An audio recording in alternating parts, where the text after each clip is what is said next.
Você já ouviu aquela passagem que fala que Jesus fez a libertação espiritual de um homem que tinha tantos demônios ao ponto deles serem chamados de legião? Não era um homem que tinha 1, 2 ou 7 demônios, mas ele estava tão sobrecarregado que havia uma legião de demônios sobre ele.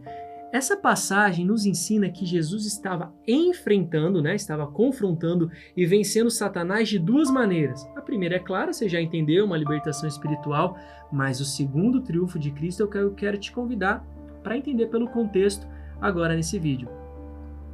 A primeira vitória de Jesus, o confronto e o triunfo de Jesus sobre Satanás foi libertar aquele homem. Aquele homem estava sendo, em Marcos capítulo 5, você vai ver a partir do verso 1 com a movimentação de Cristo, aquele homem estava sendo atormentado, possuído por vários demônios. E Cristo, ao expulsar aquela corja de demônios que vão para os porcos, ele estava mostrando que o reino dele é superior ao reino de Satanás. Que os interesses de Satanás levam à morte, mas o reino dele leva à vida e à libertação. Então, duas mensagens. A principal é a mais fácil de entender: Cristo vencendo por meio da libertação os demônios e o próprio Satanás. Agora, e a segunda? E o contexto? O que será que isso pode nos ensinar? E aí eu vou te falar. Cristo estava vencendo Satanás por meio de um confronto ao Império Romano. Quando nós vamos ler o texto, nós chegamos então aqui a parte, Marcos 5, a partir do verso 11. Pode examinar o texto comigo, ele está projetado para você. Uma grande manada de porcos estava pastando numa colina próxima. Os demônios, aquele que no verso 9 dizem que se chamava Legião, os demônios imploraram a Jesus: manda-nos para os porcos, para que entremos neles. Ele lhes pediu permissão e os espíritos imundos saíram e entraram nos porcos. A manada de cerca de 2.000 porcos atirou-se precipício abaixo em direção ao mar e nele se afogou. O que acontece? Como é que Jesus estava afrontando o Império Romano? Naquele contexto, o Império Romano colocava legiões, representantes militares do imperador, para governar as províncias romanas. Cada província tinha uma legião, cada província tinha como se fosse um destacamento do exército para estabelecer a ordem. E a legião romana, que ocupava o território da Judéia, ali também em Jerusalém, que ocupava o território da Judéia, era a 10ª legião do Estreito, era a 10ª legião fretense. E o que isso tem a ver com o nosso assunto? Qual era o símbolo daquela legião? Qual era o símbolo do estandarte, daquela legião romana? Era um javali.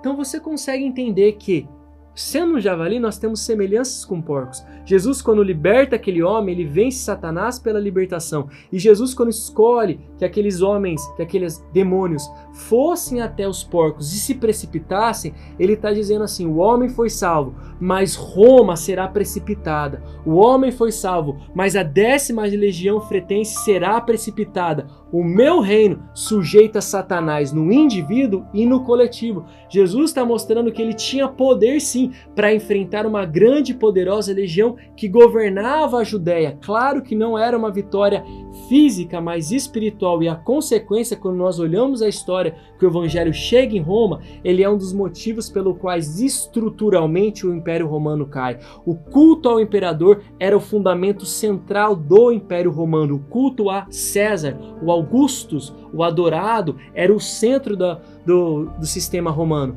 E o Evangelho chega e começa a ruminar e destruir isso. Constantino vai se converter e a partir de então o Império Romano acaba. E Cristo já tinha dito lá atrás, em Marcos capítulo 5, que os demônios iriam para os porcos e os porcos iam precipitar. Que a 10ª legião fretense não seria suficiente para resistir ao seu poderio. Que o maior exemplo de destacamento de autoridade romana militar não era suficiente ao Messias, e o Messias não viria de uma maneira natural, mas viria espiritualmente para vencer qualquer exército romano. Então, quando nós lemos essa passagem, nós entendemos que Cristo ele tem uma obra para a nossa vida, que é tirar Satanás. Então, alguém que foi possesso, ele pode ter a liberdade por meio do nome de Cristo, mas também todo governo será passageiro. O maior império da história em relevância foi o Império Romano. E Cristo, por meio do Evangelho, ruiu o Império Romano de dentro para fora. O cristianismo acabou com o Império Romano. E nós vemos por meio dessa anunciação de que Cristo permite que esses demônios encarnassem estivessem possuindo agora animais, porcos, e se precipitassem no abismo, se precipitassem para a morte, assim como ele estava sinalizando que a 10ª legião haveria de sucumbir quando o evangelho chegasse até Roma, e no final da história, graças a Deus, é isso que acontece. Cristo venceu Roma, e Cristo vai vencer toda e qualquer Babilônia que vai ser levantada até o retorno dele, até o retorno de Cristo nos ares. Todos os impérios serão passageiros, porque Cristo é o verdadeiro rei. Você já tinha parado para pensar como que a mensagem do Evangelho ela nos traz uma relevância espiritual como aplicação, mas ela também tem um contexto histórico que precisa ser discernido. Por isso que eu quero te convidar a se inscrever no nosso canal, a ficar conosco, que semanalmente nós temos estudos bíblicos que vão fundamentar o seu espírito, vão fundamentar a sua fé cristã e vão te trazer um conhecimento relevante para a sua revelação, para aquilo que Deus tem feito. Então não deixe de nos acompanhar semanalmente, ativar as notificações para que você de maneira mais cômoda receba as informações quando novos vídeos são postados. Eu agradeço a tua presença e fique conosco, consulte a nossa playlist, tem muita coisa para abençoar a sua vida aqui no Coen. Instituto de Ensino da Casa do Leão. Deus abençoe, fique conosco para mais vídeos.